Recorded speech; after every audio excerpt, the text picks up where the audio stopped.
안녕하세요. 뷰클래스 아카데미 권신우입니다. 헤어 디자이너가 되기 위해서 어떤 기술이 필요할까요? 라는 질문을 많이 하세요.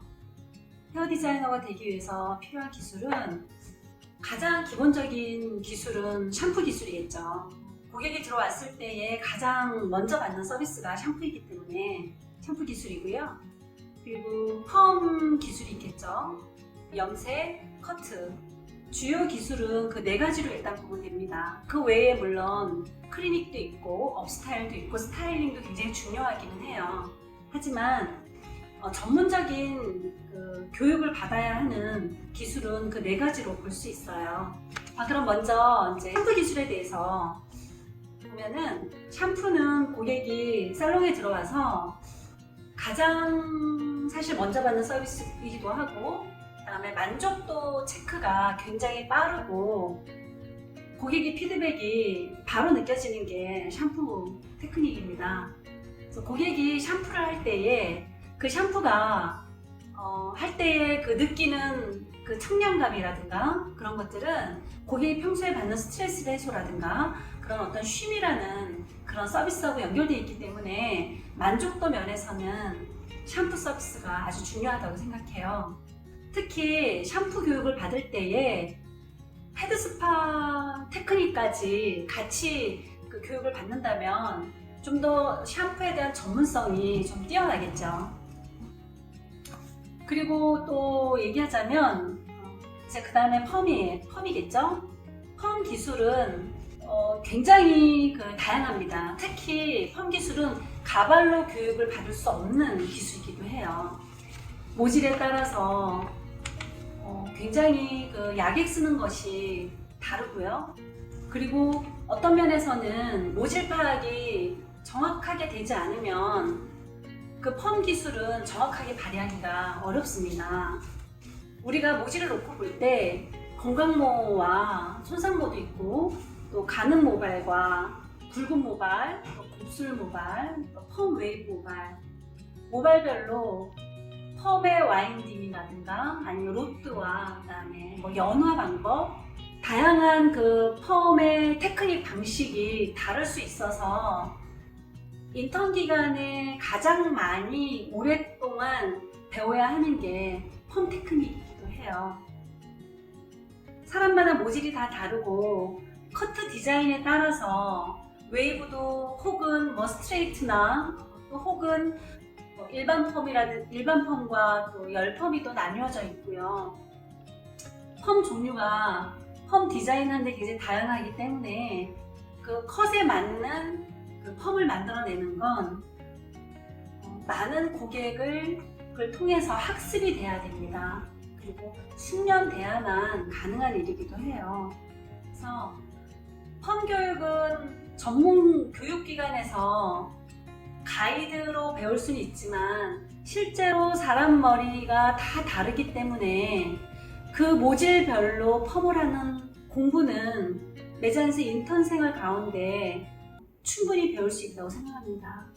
자, 염색 교육은 가장 기본은 이론 교육이에요.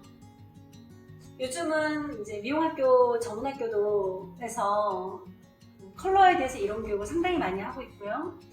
그리고 제품회사, 연모제를 판매하는 제품회사, 웰라, 로레알, 아베다 등 이런 제품회사에서 컬러 교육은 굉장히 높은 수준의 교육도 많이 합니다.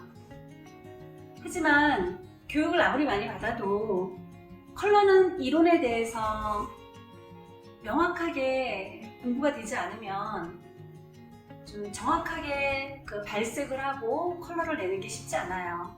보색 관계라든가 그 고객이 가지고 있는 모발의 언더 컬러, 그다음에 브릿지 레벨, 또 컬러 스케일 보는 방법, 명도, 채도, 이런 모든 것들이 다 컬러 안에 녹아져서 그 이론을 가지고 테크닉을 발휘하는 것이기 때문에 컬러는 이런 공부가 굉장히 중요합니다.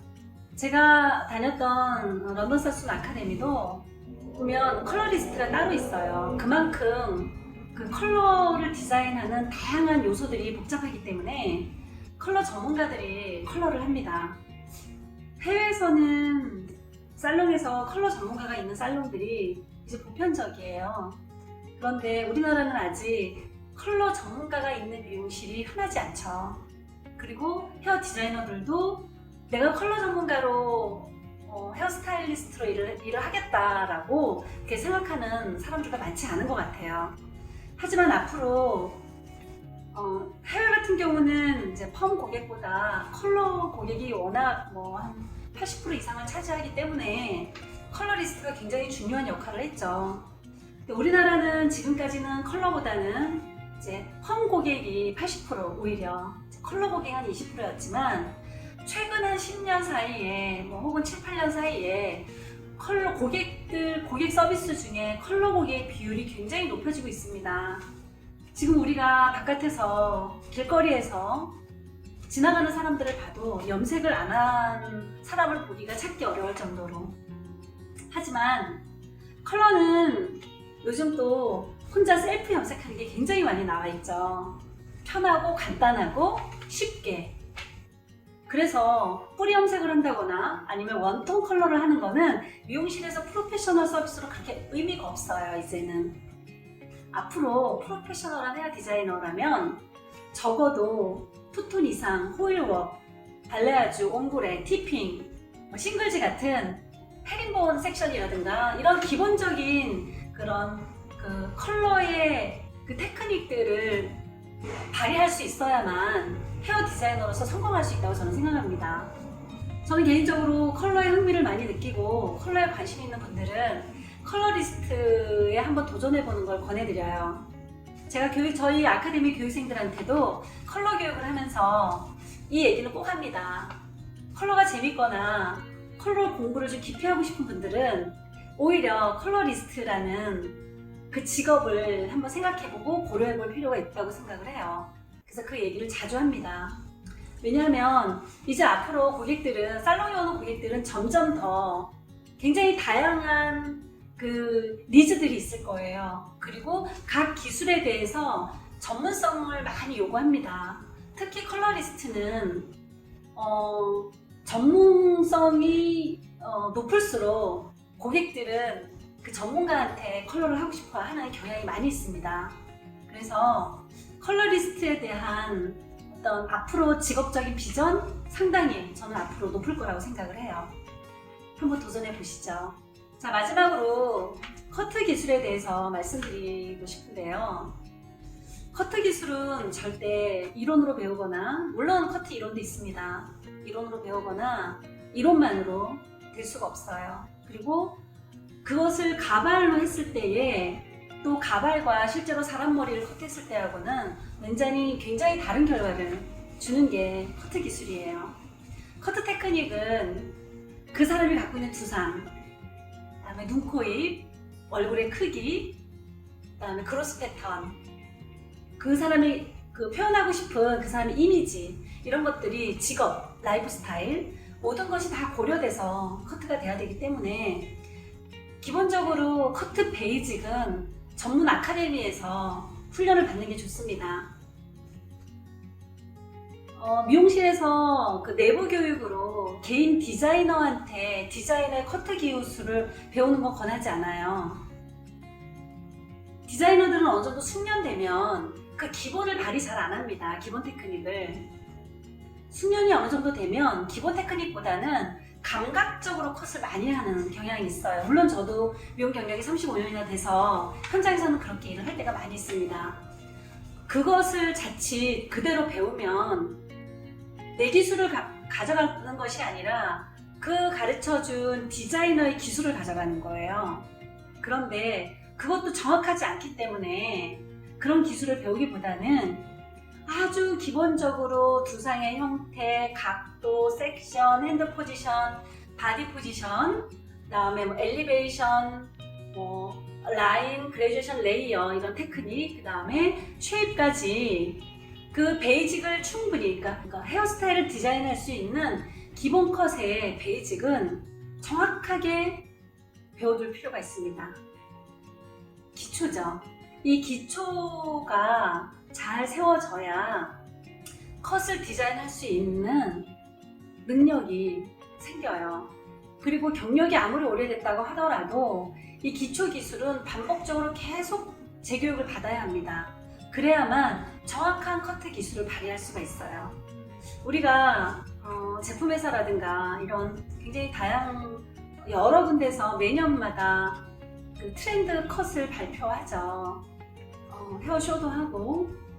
그런데 그 기술을 발휘하는 아티스트들은 그 기술을 발휘할 때 옆에서 지켜보면 베이직이 아주 뛰어납니다. 그 베이직 위에 정확하게 어떻게 디자인을 다르게 할 것인가 고민하면서 트렌드를 발표를 해요. 트렌드 작업을 합니다.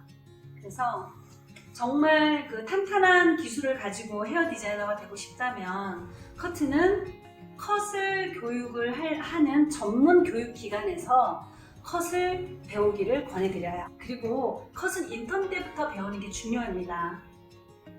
디자이너 거의 다 될 쯤에 커트를 배우면 이미 늦어요.